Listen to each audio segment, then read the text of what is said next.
Guys out there hungry, guys out there fighting. Every time we get out there, we're laying it all on the line.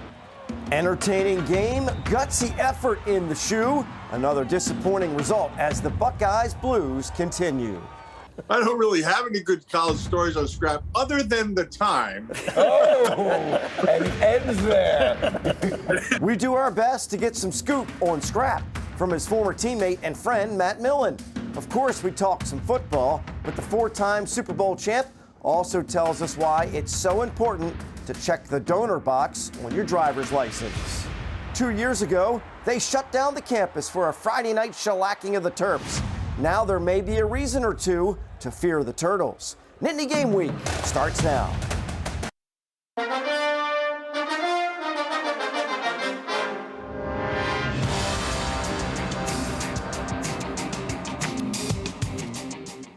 Hello, everyone, and welcome to Nittany Game Week. I'm Todd Sadowski alongside Jay Paterno and Tom Bradley. Appreciate you joining us 2/3 of the way through the season.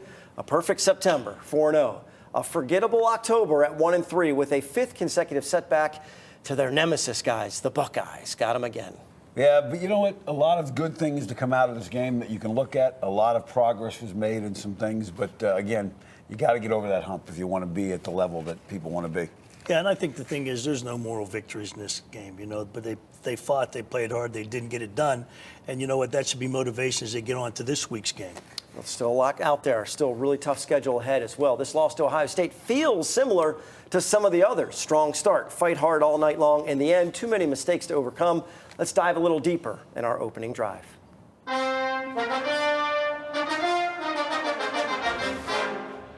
All right, so an effective passing attack, guys. What a difference 1 week makes for Sean Clifford, who regenerated himself in time to be effective at the Horseshoe. Well, I think one of the things that Penn State did a nice job of recognizing is that Ohio State's linebackers were a liability in some pass game stuff. And they threw a lot of things underneath in terms of getting the ball to their behind the line of scrimmage, getting some things that weren't downfield that Sean could hit. Yeah, and I thought they did a really good job of figuring that out early, that, hey, they got a good front four. The linebackers were the weak links of that team, I think, and their defensive secondary is good. They got a young guy playing, though, but they attacked what they thought would help them win the game. Yeah, if you look at the hit chart we put up there for you, it really shows how much underneath stuff they did. 17 the passes were behind the line of scrimmage on screens. 60% of them were less than 10 yards, and not really ripping it down the field. So, Maryland will make some adjustments and try and make them throw down the field, I would imagine. And you can see the depth downfield. He hit across the middle a lot. You saw a lot of those plays to Dotson, to Washington, both those guys 100 yards receiving, so he was effective. And a lot of those plays are just really outside runs anyway. Right. They're the just screen stuff, yeah. Yeah, they're just quick. They're outside run. They're hitters. They're not meant. It's really, I don't even view those sometimes as a pass, okay? They're just a way to get the ball going outside and get on the perimeter. 35 completions for Clifford, over 360 yards. He spread the ball around to 8 different targets in the game. I think he played very well. He made the plays that we knew he could make. He was able to connect with me, Dre, the tight ends, Parker, on many plays. We had many opportunities to get the ball in the end zone. Just got to capitalize. Dotson's stock continues to rise nationally. 11 catches, 127 yards, including several tough ones across the middle where he took a shot after the catch. Parker Washington, as I mentioned, over 100 yards receiving, and neither had a touchdown.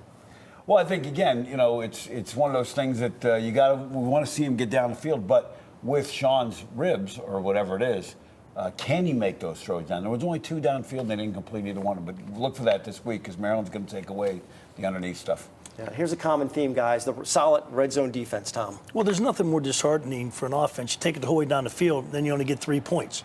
So, it takes 3 field goals to beat a touchdown. Learned it a long time ago being a coordinator. And I think that's one of the great things they've been able to do is to keep that going and frustrate the offenses by not letting them get in when they get down there. And that really kept them in the game. There's no question about that. Yeah, to kick those field goals, they had a chance at the end. It just didn't work out for them. So we got an effective passing attack going. We got a stubborn red zone defense. Yet the Buckeyes Blues continue the 5 straight losses to OSU, not getting over that hump. No, but I think it's coming. But this was one year I thought was a year to get Ohio State. They're young in the secondary, not very good at the linebacker spot as they've been young up front. And with a veteran quarterback going against a freshman quarterback, this is one you hope they could go out and steal on the road. Yeah, 15 underclassmen on the roster. You'd think this is the time to get them because they're only going to develop. with a young quarterback. And Tom, you talked about this last week. The way you get things going is to hit them hard. And they rocked the Buckeyes in the first possession, forcing a fumble on the third play of the game. The problem is they gave it right back and had some mistakes at critical times. Yeah, and that was something different. They had lost a fumble the whole year and lost two, one for a big man touchdown, which even though it was Ohio State, it's always semi-fun to see those big guys lumbering with the ball. But he wasn't going to beat any land speed records. Yeah, as you were watching the game, you're saying, okay, we got the big play we needed, and then we gave it right back, which is, it's like you're excited and it's disheartening because I thought they would need some momentum switch early, and they got it, but then they switched it right back. And down by 3, the interception towards the end. Then result is a 9-point loss. After a 5-0 start, Lions are now 5-3 and focused on improvement. Stay together as a team. We keep getting better. Don't put our heads down because we're a good team. We're a great team. We just got to finish our game. So we're just going to come together as a unit, as a team, and just keep getting better. And never easy walking off the field after a loss, especially when you fight hard for the win. You have to feel for Ohio native Sean Clifford. He was not able to get the elusive victory over his home state's team.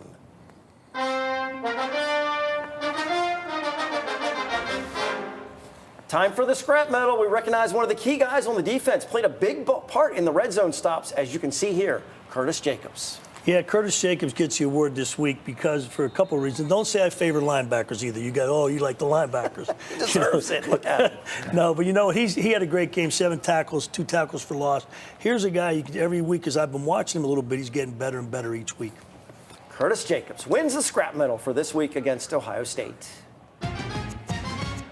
And still to come, they've dominated the head-to-head matchups for decades. A couple of recent trip-ups are concerning. Should the Nittany Lions fear the Turtles? Our Maryland scouting report is up next when Nittany Game Week returns.